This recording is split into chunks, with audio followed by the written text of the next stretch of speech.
This morning, the CDC giving doctors a critical checklist, specific criteria for a syndrome identified in a growing number of children over the last several weeks. Fever, inflammation, at least 2 organs impacted, and a positive test for COVID-19, antibodies, or COVID exposure 4 weeks before the onset of symptoms. Symptoms, which are described as similar to Kawasaki disease, include rash, red eyes or tongue, and abdominal pain. The syndrome is rare but potentially deadly. 3 children ages 5, 7, and 18 have died. The CDC alert says it's not clear if adults can develop the same type of overactive inflammatory response weeks after a COVID infection. But over 135 cases in children have now been reported across at least 19 states and Washington, D.C.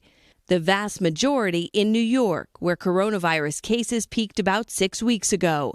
Dr. Jeffrey Burns has been studying the syndrome with more than 1,000 doctors. We haven't yet been able to establish what the direct link is. He says we can expect to see multi-system inflammatory syndrome about 4 to 6 weeks after coronavirus spikes in a given community. It's not like COVID-19. The children are not actively infected with the virus. That's not what we believe this is.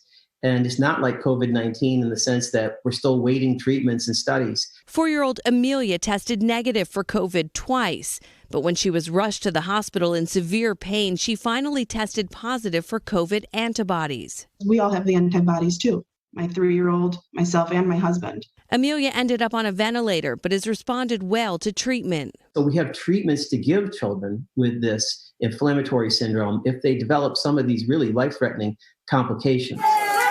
After 16 days in the hospital, yesterday, Amelia got to go home.